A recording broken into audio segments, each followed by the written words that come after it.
قدر سفر کا کہ مہینے کا یہ آخری عشرہ چل رہا ہے، اور اس آخری عشرہ کے اندر دو عظیم ہستیاں ہیں جن کا ذکر آج ہر زبان پہ عام ہے. ایک بریلی کا تاجدار ہے اور ایک سرہند کا امام ہے. وہ بھی مجدد ہیں، یہ بھی مجدد ہیں. تو میں نے عرض کیا کہ کچھ لوگ دین کے ظاہر کو غالب کرنے کے لیے، اس کی حفاظت کے لیے چنے جاتے ہیں، اور کچھ لوگ وہ ہیں کہ جو دین کے باطن کی حفاظت اور غلبے کے لیے چنے جاتے ہیں. لیکن اعلیٰ حضرت کی ذات ہو یا شیخ محمد سرہندی کی ذات ہو، یہ دونوں ہستیاں وہ ہیں جنہوں نے مصطفیٰ کے دین کے ظاہر کی بھی حفاظت کی ہے اور مصطفیٰ کے دین کے باطن کی بھی حفاظت کی ہے. حضرت مجدد الفسانی شیخ محمد سرہندی رحمۃ اللہ علیہ، خدا کی قسم یہ وہ ہستی ہیں کہ جن کی رگوں میں خون جو ہے وہ فاروقی ہے، اور جو نسبت ہے، جو طریقت کا سلسلہ ہے، تو وہ حضرت جناب ابو بکر صدیق سے جاتا ہے. نقشبندی ہیں مجددی، نقشبندیوں کا جو سلسلہ ہے وہ حضرت ابو بکر صدیق تک جا پہنچتا ہے. تو مجھے یوں کہنے دیجئے کہ شیخ محمد سرہندی رحمۃ اللہ علیہ وہ وجود ہے کہ جس کو روحانی جو فیض ہے وہ ابو بکر صدیق کا مل رہا ہے، اور جو جسمانی فیض ہے، خون کا جو فیض ہے، وہ حضرت فاروق اعظم رضی اللہ تعالیٰ عنہ. تو ایمان سے بتاؤ، جس کو روحانی فیض حضرت ابو بکر صدیق کا مل رہا ہو اور جس کا خون فاروقی ہو، تو پھر ایمان سے بتاؤ وہ کتنا عظیم وجود ہوگا، وہ کتنا برکتوں والا وجود ہوگا. یہی وجہ ہے کہ جب برے صغیر کے اندر کلمہ پڑھنے والا وہ حکمران جس کو اکبر کہا جاتا ہے، جب اس نے یہ اعلان کیا اور دین اکبری جو ہے وہ اسلام کے مقابل میں نیا دین ایجاد کرنے کی کوشش کی، تو پھر اس کے مقابل میں کوئی اور کھڑا نہیں ہوا، بلکہ کھڑا ہوا ہے تو فاروق اعظم کی اولاد میں سے شیخ محمد سرہندی کی. دین اکبری کیا تھا؟ اکبر بادشاہ جب آیا تو چونکہ وہ سب کی سن لیتا تھا، ساروں کی بات سنتا، اور جو سب کی بات سننے والا ہوتا ہے وہ اپنے ایمان کو بچا نہیں سکتا، اس لیے کہ اس کی بھی سن لی، اس کی بھی سن لی، ہر جگہ پہ سن لی. یا اللہ نے آپ کو شعور اتنا دیا ہو، اللہ نے آپ کو عقل اور علم اتنا دیا ہو کہ آپ پرکھ سکیں کہ یہ بندہ صحیح بات کر رہا ہے یا یہ بندہ غلط بات کر رہا ہے. دیکھو نا، اگر میرے پاس کوئی پیتل کا بنا ہوا زیور لے کر آئے اور مجھے کہہ دے کہ یہ حضرت سونا ہے، تو چونکہ میں سنیار تھوڑا ہوں تو میں تو پیتل کے زیور کو بھی سونا سمجھ لوں گا، اس لیے کہ مجھے پتہ ہی نہیں ہے کہ سونے اور پیتل میں فرق کیا ہوتا ہے. لیکن اگر کسی سنیار کو بندہ کہے پیتل کا زیور دکھا کر کہ یہ سونا ہے، تو وہ تو ہاتھ میں پکڑ کر دیکھ کر ہی بتا دے گا میاں کہ پیتل ہے، یہ سونا نہیں ہے. میاں اہل علم جو ہے انہیں تو پتا ہے کہ یہ مسئلہ ٹھیک ہے یا مسئلہ نہیں ٹھیک ہے، لیکن ایک بندے کو علی بے کا پتہ نہیں ہے، بسم اللہ پڑھنی آتی نہیں ہے، اور وہ سب کی سنے گا، تو وہ یقیناً جس کی سنے گا وہ کہے گا کہ یہ بھی سچا ہے، یہ بھی سچا ہے. جو اس دور کے اندر اکبر بادشاہ کو خطرات لاحق تھے، وہ آج خطرات آج کے نوجوان نسل کو. سوشل میڈیا کے اوپر بڑے بڑے مبلغ آ گئے، بڑے بڑے مذہبی سکالر آ گئے، بڑے بڑے سوشل میڈیا کے اوپر ملتے جلتے پتہ نہیں کیا کچھ آ گئے. اب ہماری جو نوجوان نسل ہے، کیونکہ بیچارے ساتھی ہیں، ان کو دین کی مبادیات کا تو پتہ نہیں ہوتا، لیکن اس لیے یہ جس مبلغ کو سنتے ہیں، جس مذہبی سکالر کو سنتے ہیں، جس نام نہاد مولوی کو سنتے ہیں، یہ اسی کو اپنا دین بنا دیتے ہیں. کہتے ہیں جی وہ بھی سچ کہہ رہا ہے، وہ بھی تو اللہ کا رسول کی بات کر رہا ہے. یہی حال اکبر بادشاہ کا تھا. کوئی لوگ اس کی مجلس میں بیٹھنے والے تھے تو انہوں نے کہہ دیا کہ جناب ہر دین جو ہے اس کی عمر 1000 سال، ہر دین کی عمر 1000 سال ہوتی ہے، تو دین اسلام کو آئے ہوئے 1000 سال ہو گیا ہے، تو لہذا اب یہ دین پرانا ہو گیا ہے، کسی نئے دین کی ضرورت ہے. اب وہ ان کی باتوں میں آ گیا اب دین اکبری جب ایجاد ہوا، توجہ کا تعلیم کو مختصر کرتا ہوں، پانی تھوڑا اپنے موبائل کلاس خراب ہے موبائل میں، تو میں عرض کر رہا تھا، آپ کی توجہ چاہتا ہوں، تو دین اکبری کیا تھا؟ میں تھوڑا سا بس اشارہ کرنا چاہوں گا، اگر تھوڑا ہوتا ہے۔ سب سے پہلے تو اس نے کلمے کو بدلا۔ ہمارا کلمہ کیا ہے؟ لا الہ الا اللہ محمد رسول اللہ۔ اس نے نیا کلمہ بدلا، اس نے کہا لا الہ الا اللہ اکبر خلیفہ۔ کیا کلمہ نے ایجاد کیا؟ لا الہ الا اللہ اکبر خلیفہ اللہ۔ اور وہ کہتا تھا کہ یہ جو آزان ہوتی ہے نا، جو آزان میں جب کہا جاتا ہے اللہ اکبر، یہ جو اکبر کا نام لیا جاتا ہے یہ میرے نام ہے۔ دین کو بدل دیا۔ اور پھر کتا شریعت کے اندر حرام ہے، نجس ہے، اور اس نے کہا کہ کتا حلال ہے، اس نے کتے کو حلال قرار دیا۔ بلکہ وہ کہا کرتا تھا کہ میں اپنی صبح کا جو آغاز کرتا ہوں تو وہ کتے کی زیارت سے، تو ایمان سے بولو جس کی صبح کا آغاز ہی کتے کی زیارت سے ہو تو وہ دن بھر میں رحمان کے سائے میں تو نہیں آ سکتا، اس کے رحمتوں کے سائے میں وہ شیطان کی چلے گا۔ اور پھر عورت اور مرد کی ملاقات سے غسل واجب ہوتا ہے، تو اس نے کہہ دیا کہ عورت اور مرد کی ملاقات سے غسل اور نہانے کی کوئی ضرورت نہیں پڑتی، بندے کو غسل کی حاجت نہیں پڑتی۔ اور پھر اس نے ایک پابندی یہ بھی لگائی، اس نے کہا کہ آج کے بعد کوئی اپنے بیٹے کا نام نہ احمد رکھ سکتا ہے نہ محمد رکھ سکتا ہے، پابندی لگا دی۔ بلکہ جن لوگوں نے اپنے بچوں کے نام احمد رکھے یا محمد رکھے تو اس نے سختی کی اور اس نے ان ناموں کو بدلوا دیا۔ اور دو داڑھی والے لوگ تھے، وہ کہتا تھا میری بارگاہ میں جس نے آنا ہے، میرے پاس دربار میں آنا ہے، وہ داڑھی والا نہیں آ سکتا۔ اگر کوئی داڑھی والا آ جاتا تو اس نے پاس جان بٹھایا ہوتا تھا، وہ کہتا ابھی اس کو پکڑو تو اس کا پھر اس کی داڑھی سامنے۔ اس نے کہا کہ نہ احمد نام رکھنا ہے نہ محمد نام رکھنا ہے۔ یہاں میں آپ کی توجہ کا طالب ہوں، اگر آپ تھوڑی سی توجہ کریں، یہ پچھلے دنوں کی بات ہے، ابھی نئی بات ہے، چند ماہ گزرے ہیں۔ وہ کہتے ہیں کہ برطانیہ کی ایک تنظیم نے سروے کیا، اس وقت پوری دنیا کے اوپر سب سے زیادہ جو نام رکھا جا رہا ہے وہ کون سا نام رکھا جا رہا ہے؟ اپنے نہیں، خدا کی قسم بیگانے ہیں، اور سروے کرتے ہیں کہ سب سے زیادہ نام اس دنیا پہ کون سا نام رکھا جا رہا ہے؟ تو برطانیہ کی وہ جو تنظیم تھی انہوں نے سروے کیا اور کہنے لگے اس وقت جو سب سے زیادہ دنیا میں نام رکھا جا رہا ہے وہ نام محمد رکھا جا رہا ہے۔ صلی اللہ علیہ ٹھاننے کوئی کہے کیوں اتنا کرو ناچافی نہیں ہونی چاہیے، سرکار کا نام سن کے سانو ٹھنڈ نہیں پہنے تو سو دیو کا نہیں۔ نعرہ تکبیر، نعرہ رسالت، نعرہ تحقیق، نعرہ حیدری، نعرہ غوثیہ۔ شیخ مہدی الفاسی بزرگ ہوئے ہیں، وہ کہتا ہے کہ حضور کا ذکر سن کے جس کے کلیجے میں ٹھنڈ نہ پڑے تو سمجھو اس کے سینے میں مومن کا دل، اس کے سینے میں مومن کا۔ یہ ہو سکتا ہے کہ یار کا نام لیا جائے اور پھر نام بھی کیسا؟ یہ نام کوئی کام بگڑنے نہیں دیتا، یہ نام کوئی کام بگڑنے نہیں دیتا، بگڑے بھی بنا دیتا ہے، بس نام محمد صلی اللہ علیہ وسلم۔ لوگوں کی تو مت ماری ہوئی ہے، وہ کہتے ہیں کہ یہ ذکر بند کر دیں گے، یہ ذکر ختم کر دیں گے، لیکن یہ تو برطانیہ والے بھی مان گئے ہیں اس وقت کائنات کے اوپر جو سب سے زیادہ نام رکھا جا رہا ہے وہ نام محمد رکھا جا رہا ہے۔ میرے امام نے یوں نہیں کہا تھا عرش پہ تازہ چھیڑ چھاڑ، فرش پہ الفاظ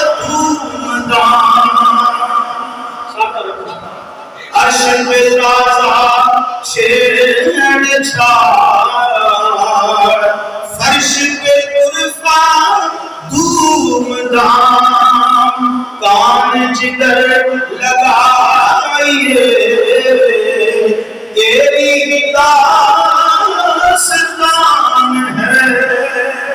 سب کہہ دو کان جگر لگائیے تیری داستان. تو اس نے کہا کہ بھئی کوئی نام محمد نہیں رکھ سکتا. اکبر نے پابندی لگا دی کوئی احمد نہیں رکھ سکتا. لیکن اس کے مقابلے میں کون آیا؟ وہی آیا جس کو روحانی فیض ابو بکر صدیق کا مل رہا تھا اور جسمانی فیض جو ہے حضرت فاروق اعظم رضی اللہ تعالی عنہ. شیخ احمد سرہندی آئے, اسی لیے اقبال نے خیرات پیش کیا. اقبال کہنے لگا اللہ اکبر, وہ ہند میں سرمایہ مدت کا نگہباں, وہ ہند میں سرمایہ مدت کا نگہباں اللہ نے جس کو کیا بر وقت خبردار, گردن نہ جھکی جس کی جہانگیر کے آگے, جس کے نفس گرم سے ہے گرمی احرام. اور اقبال کہتا ہے حاضر ہوا میں شیخ مجدد کی راہ پر, وہ خاک کے ہے زیر فلک مطلع انوار. اقبال کہتا ہے خدا کی قسم جب میں گیا ہوں ان کی لہر پر دیکھنے میں مٹی نظر آتی ہے, اور جب دل کی آنکھ سے دیکھیں تو شیخ مجدد کی قبر سے لے کے آسمانوں پر نور ہی نور نظر آتا ہے. تو پھر اس وقت جب اسلام پہ مشکل وقت آیا تو کون کام آیا؟ مصطفیٰ جان رحمت کی امت کا فقیر کام آیا. اور پھر سید اعلیٰ حضرت یہ بھی اپنے دور کے مجدد ہیں. اب نبی کوئی نہیں آئے گا, اب نبیوں والا جو کام ہے میرے مصطفیٰ کے غلام, میرے محبوب کے غلام کریں گے, یا علماء کریں گے, یا میرے مصطفیٰ کی امت کے اولیاء ہیں. تو دین کے ظاہر کی ڈیوٹی کن کے ذمہ ہے؟ علماء کے ذمہ.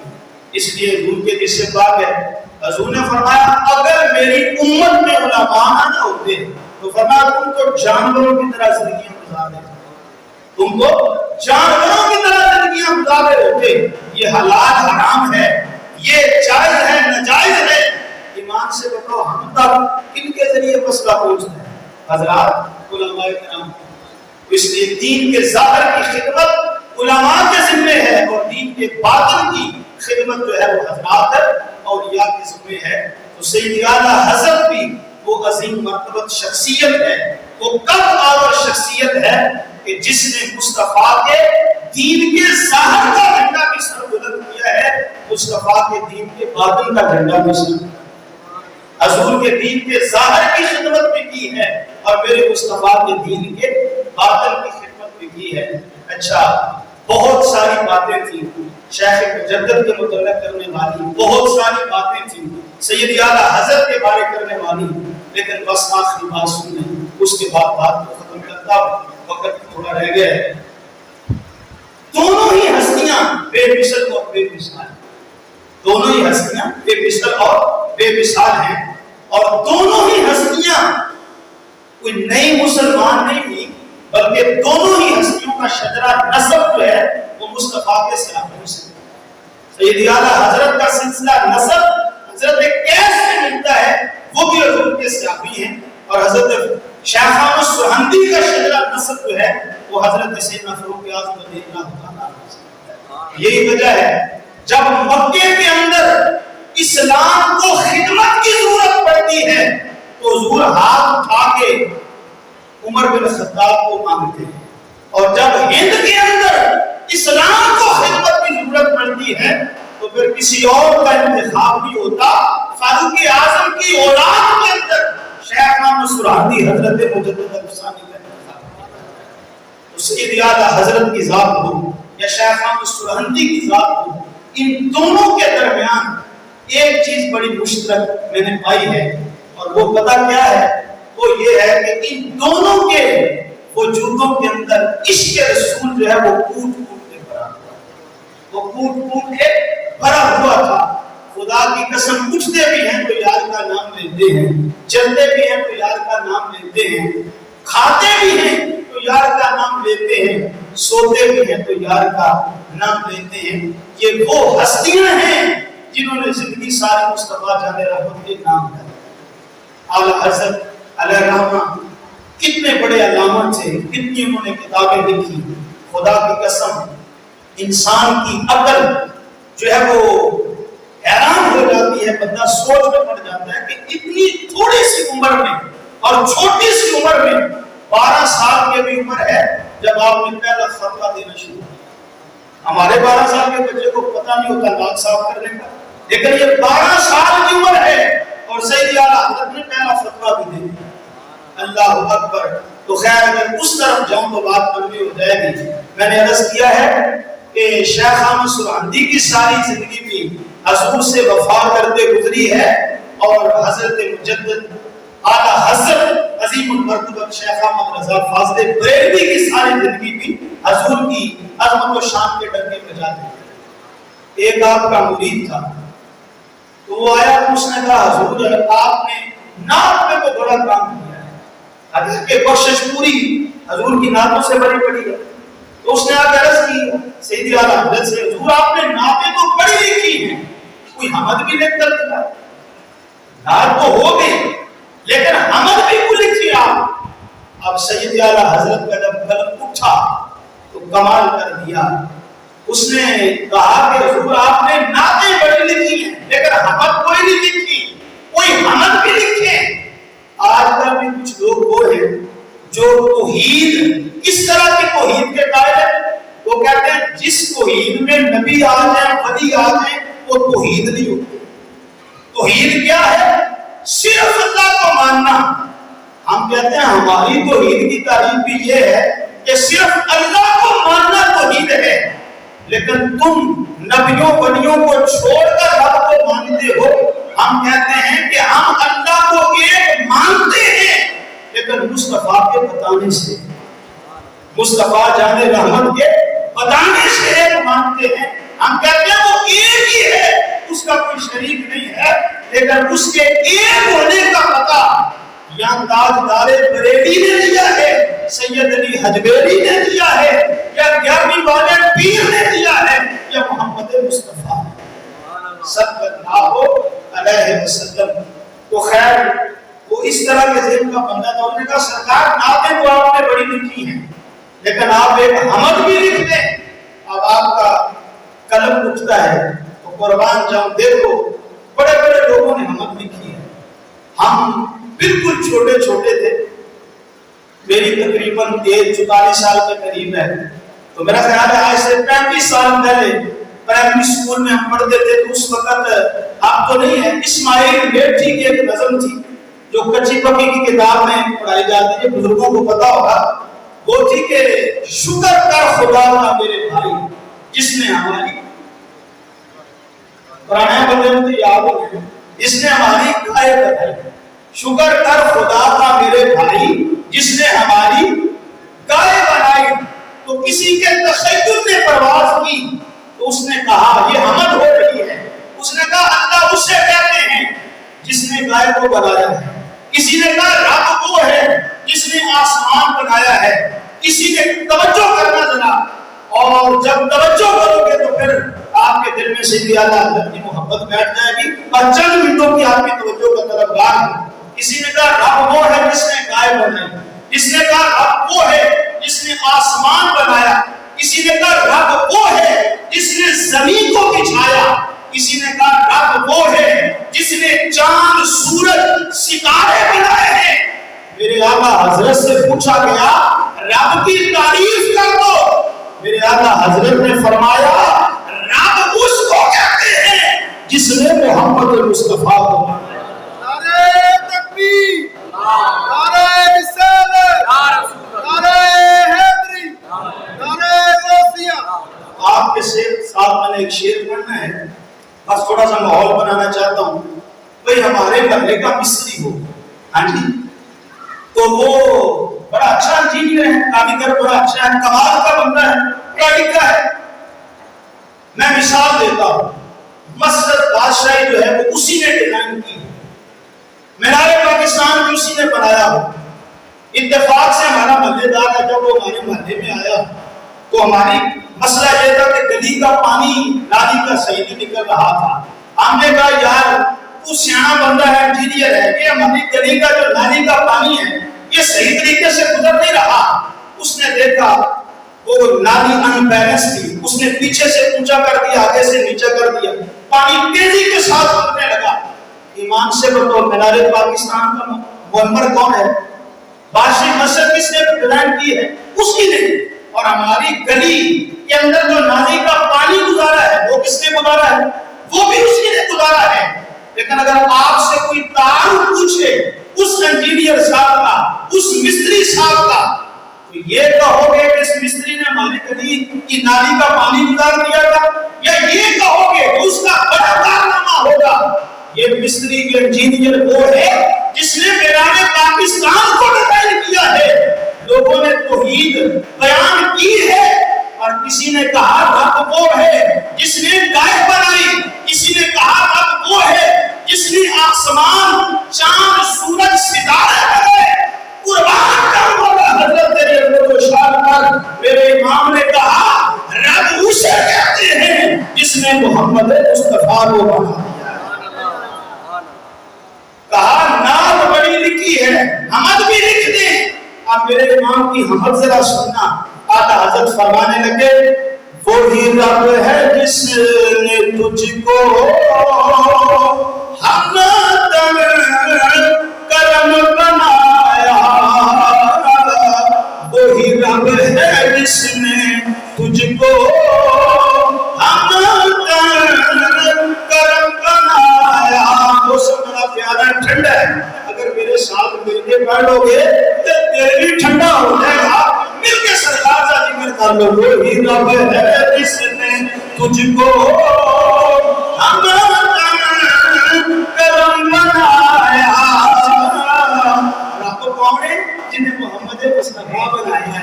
وہی رب ہے جس نے تجھ کو ہمدن کرم بنایا, اور ہمیں بھیک مانگنے کو تیرا ستا بتایا. تجھے حمد ہے خدایا, جی کیا تجھے حمد ہے خدایا, تجھے حمد ہے خدایا. اور یہی بولے سدرا والے چمنی جہاں کے تھالے, میں نے سبھی چھان ڈالے پر تیرے پائے کا نہ پایا. تجھے ایک نے ایک بنایا, تجھے ایک نے ایک بنایا. آخری بار میں کے کہہ دوں تجھے حمد ہے خدایا, تجھے حمد ہے خدایا. ایمان نات دسو جنہیں دی میرے امام نے نعت پڑھی ہے ان کی بھی پڑھ سکتا ہے؟ کیوں بھئی سب سے اولا ہو آنا تے جنہیں دی میرے امام نے حمد بیان کر سکتی ہے ان کی بھی حمد بیان کر سکتا ہے؟ خدا دی تعریف کرن دا حق ادا کر دیتا ہے. اور اعلیٰ حضرت نے آپ نے کوڑوں تعریف نہیں کی تھی. اللہ تعالیٰ بھی خدا دی قسم شوق دے نال قرآن کے اندر بیان فرماندا ہے. فرمایا هو الذی ارسل رسولہ بالہدی, اور اللہ وہ ہے جن نے اپنا شانہ والا رسول غلامانوں عطا فرمایا. حضور دی امت میں شانہ والا رسول عطا فرمایا ہے. اگلا جمعہ جو آئے گا تو وہ یکم ربیع الاول پہلے ہو چکی ہوگی, ربیع الاول کے موسم نور میں آئے گا. تو ذرا اپنے آپ کو آپ بھی تھوڑا سا وجب میں رکھنے کی کوشش کریں, ماحول تھوڑا سا بدلنے کی کوشش کریں, تو سرکار کے آنے کی خوشی ہر سو ہونی چاہیے. کسی نے کہا تھا اللہ اکبر کہ جب تک دم میں دم ہے ذکر ان کا سناتے جائیں گے. خدا اہل سنت کو آباد رکھے, آقا کا میلاد ہوتا رہے گا. تو انشاءاللہ خوشیاں بھی منائیں گے, جھنڈیاں بھی لگائیں گے, اور اپنے آپ کو بھی خوبصورت بنانے کی کوشش کریں گے. جسمانی خوبصورتی بھی اور اندر والی جو باطنی خوبصورتی ہے اخلاق والی، وہ بھی انشاءاللہ اپنے آپ کو سنوارنے کی کوشش کریں گے۔ اللہ مجھے آپ سب کو اپنی رحمت و کرم نوازی کا حساب دے۔ وآخر دعوانا الحمدللہ۔